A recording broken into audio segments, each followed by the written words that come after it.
Nais mo bang alamin kung ano ang ibig sabihin ng panghalip pamatlig? Panoorin ang bidyong ito para malaman mo kung ano ito. Keep on watching to learn something.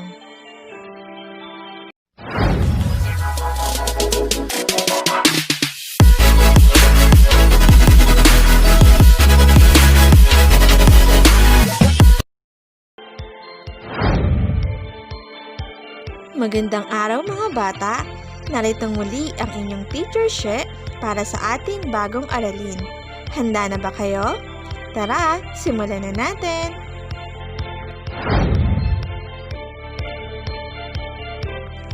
Ang panghalip pamatlig ay ginagamit na pamalit sa ngalan na ating tinutukoy o itinuturo.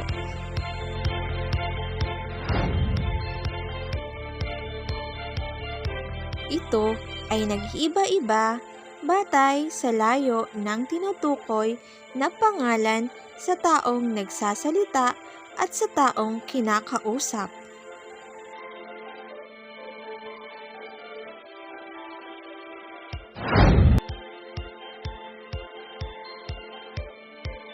Kapag ang pangalang tinutukoy ay malapit sa taong nagsasalita, ginagamit ang panghalip pamatlig na ito, nito, dito o rito.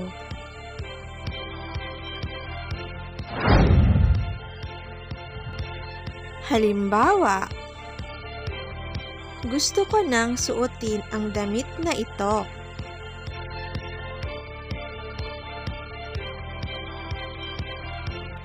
Ang nanay ko ang nagluto ng spaghetti. Ang sarap daw nito.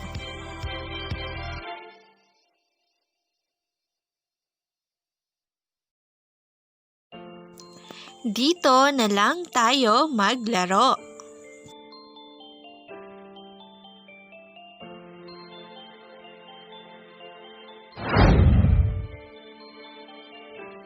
Kapag ang pangalang tinutukoy ay malapit sa taong kinakausap, ginagamit ang panghalip pamatlig na iyan, niyan, diyan o riyan.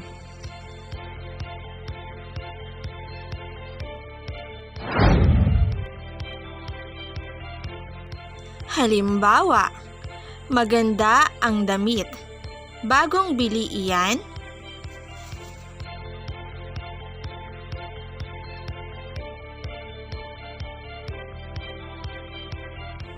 Naamoy ko ang bagong lutong spaghetti. Ang sarap niyan.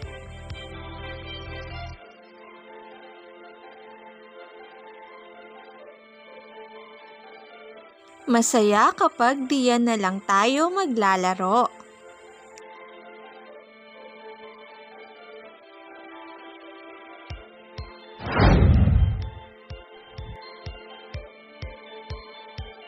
Kapag ang pangalang tinutukoy ay malayo sa taong nagsasalita at kinakausap, ginagamit ang panghalip pamatlig na iyon, niyon,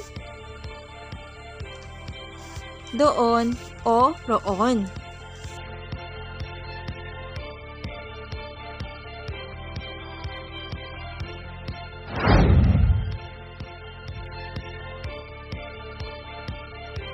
Halimbawa, nakita mo ba ang asul na damit sa cabinet?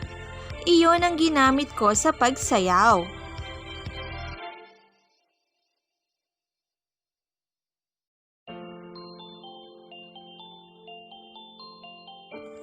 Nagluluto din si nanay ng spaghetti.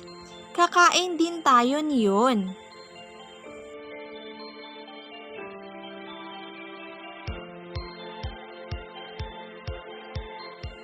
Wala nang tao sa palaruan. Doon na tayo maglaro.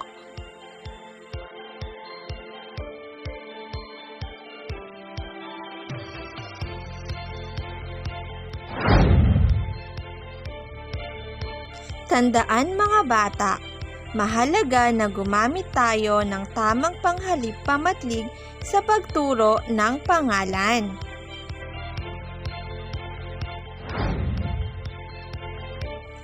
Subukin natin ang inyong natutuhan.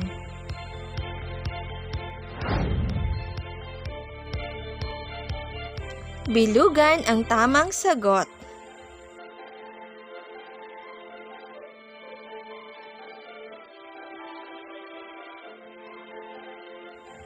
Magaling!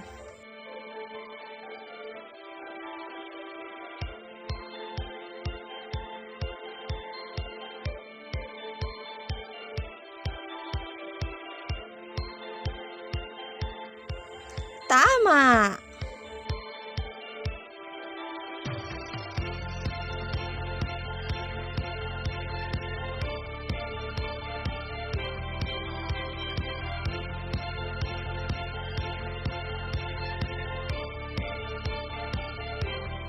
Mahusay!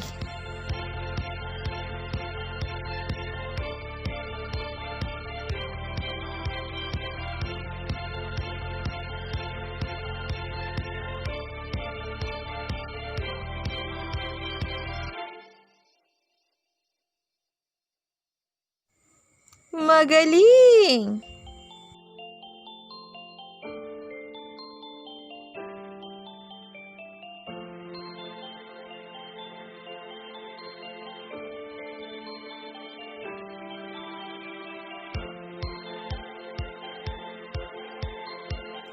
Tama!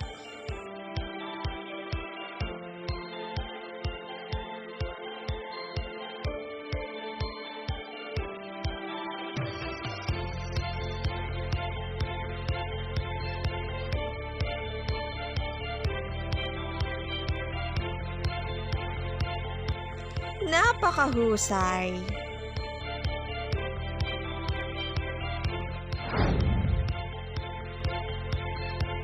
Isa-isip nyo mga bata.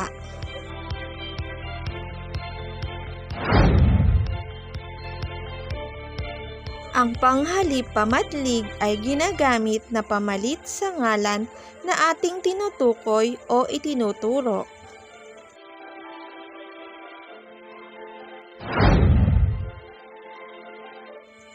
Ito ay nag-iiba-iba batay sa layo ng tinutukoy na pangalan sa taong nagsasalita at sa taong kinakausap. Nawa ay mayroon kayong natutunan. Salamat sa panonood. Please don't forget to subscribe.